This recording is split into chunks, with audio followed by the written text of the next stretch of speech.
Hi guys, gagawa tayo ng tea. Mga ingredients nito ay ginger lemon tea with honey, isang baso at kalahating tubig. Pakukuluan lang natin siya ng 5 minutes. Piniga ko na muna yung lemon niya. 5 minutes natin siyang pakukuluan. Okay guys? See you! Ayan na guys, kumukulo na siya. Maganda to sa mga sa may mga ubo, sipon, sa mga giniginaw, pampalakas to ng immune system.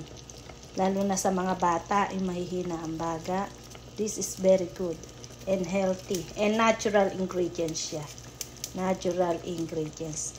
And then after that, we add some tablespoon na honey, natural honey yan.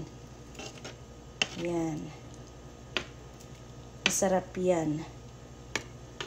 No hassle. Very easy.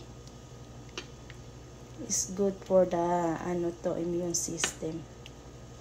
Natural ingredients yan. Garlic, ginger and lemon and honey. Thank you for watching.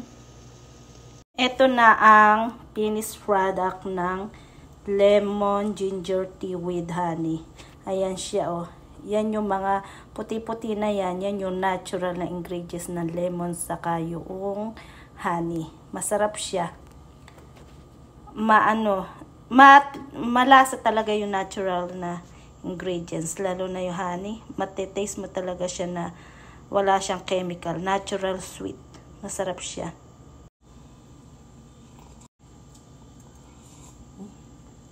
Is good. You can feel it. The warmth. Gumuguhit talaga. Thank you. Yun lang po. Thank you so much for watching. See you for next vlog and my upload. Thank you so much. Bye-bye. And guys, after ko makapaggawa ng ginger lemon tea with honey, nagluto naman ako ng sinigang na bangus sa bayabas. Puro yan, belly. Fish belly. Milky fish. Gusto niya kasi yung belly lang siya. Yung mga taba-taba ng tiyan.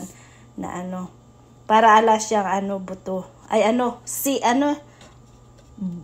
bones pala yon. Tinik. Para wala siyang tinik. Yan ang gusto niyang sinigang. Ayaw niya na sinigang sa sampalok. Gusto niya sinigang sa bayabas. Masarap yan. Thank you. Bye-bye. See you. Maraming po salamat. See you for next vlog and upload.